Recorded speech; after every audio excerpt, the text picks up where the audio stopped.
हर हर Mahadev video देखने से पहले सभी से अनुरोध है कि वीडियो पूरी देखे, तभी समझ में आएगी। वीडियो अच्छी लगे तो लाइक करे और मोटिवेशन वीडियो देखने के लिए हमारे यूट्यूब चैनल को सब्सक्राइब करे। तो आइए शुरू करते हैं। दोस्तों, अगर मैं बात करूं आपके सबसे ज्यादा फेवरेट और पसंदीदा जानवर की, तो आप में से अक्सर लोगों का पसंदीदा जानवर शेर ही होगा, क्योंकि हम बचपन से ये सुनते आ रहे कि शेर जंगल का राजा है और शेर बहुत ही ताकतवर होता है। मगर क्या हमने कभी ये सोचने की जहमत की कि आखिर शेर को इस जंगल का राजा क्यों माना जाता है? क्योंकि अगर ताकत की बात करें तो ताकत के मामले में हाथी, गेंडे और हिप्पो जैसे ताकतवर जानवर भी हैं जो कि शेर को मुंह तोड़ जवाब दे सकते हैं। और अगर हम बात करें खूंखार जानवरों की, तो उसमें टाइगर और जैगुआर जैसे खूंखार जानवर भी शामिल हैं। तो फिर क्यों शेर को जंगल का राजा माना जाता है? क्योंकि शेर अपने दिन की 20 घंटे तो सोने में बिताते हैं और शिकार भी शेरनियां करती हैं। तो इतने आलसी जानवरों को जंगल का राजा बनाने का क्या मकसद है?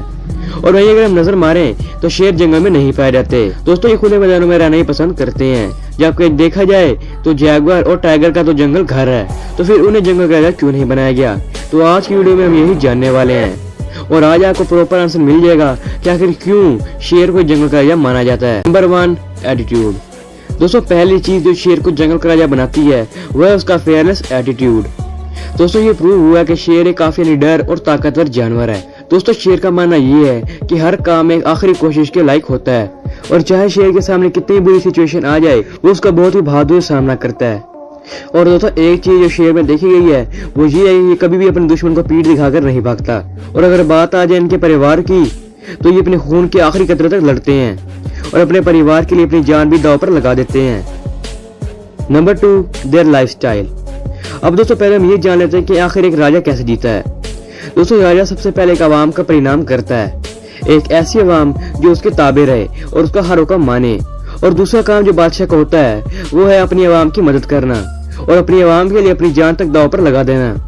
और एक बादशाह का अजीम मकसद ही अपनी आवाम की रहनुमाई करना ही होता है। वहीं अगर हम शेर के लाइफस्टाइल के बारे में देखें तो उसका लाइफस्टाइल भी पूरे के पूरे राजा की तरह होता है। दोस्तों, जिस तरह शेर झुंड बनाकर रहते हैं और उनके झुंड को प्राइड कहा जाता है, वैसे उनके झुंड का एक लीडर होता है, यानी कि उनके झुंड का एक बादशाह होता है और झुंड के सारे मेंबर्स अपने लीडर की बात मानते हैं और जो जो लीडर उनको कहता है तो उस झुंड के सारे मेंबर्स को अपने लीडर का हुक्म मानना जरूरी होता है। अब जैसा कि दोस्तों, शेर जब भी शिकार करते हैं तो एक पूरा सूचना बनाकर शिकार करते हैं और हर झुंड के हर मेंबर्स के ऊपर एक जिम्मेदारी होती है कि तुमने यहाँ से अटैक करना है।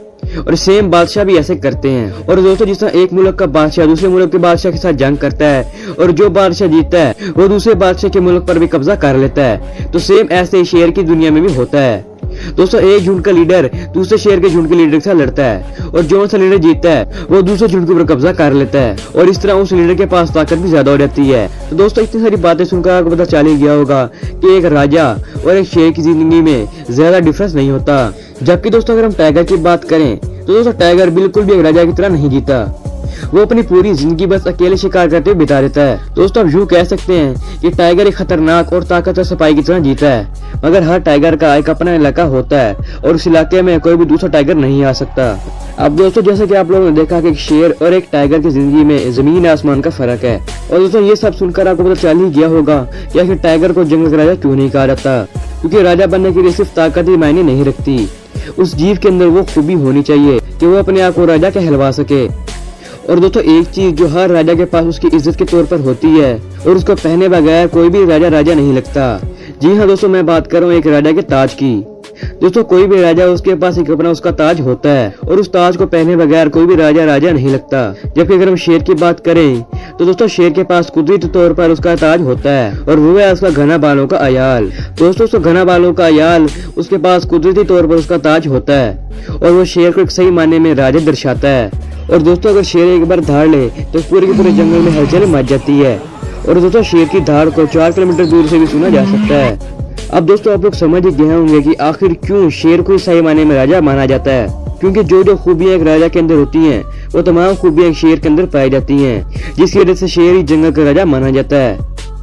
मगर दोस्तों, आपको क्या लगता है कि क्या शेर वाकई एक राजा कहलाने के काबिल है? हमें कमेंट में अपनी राय से आगाज जरूर कीजिएगा और वीडियो पसंद है वीडियो को लाइक कर दीजिएगा और अगर चैनल पर नया हुआ है चैनल सब्सक्राइब भी कर दीजिएगा। और नेक्स्ट वीडियो में जो भी अपना नाम बुलवाना चाहता है वो लगातार 5 कमेंट करे और चैनल को सब्सक्राइब करे और किस टॉपिक पे चाहिए वो भी जरूर कमेंट करे।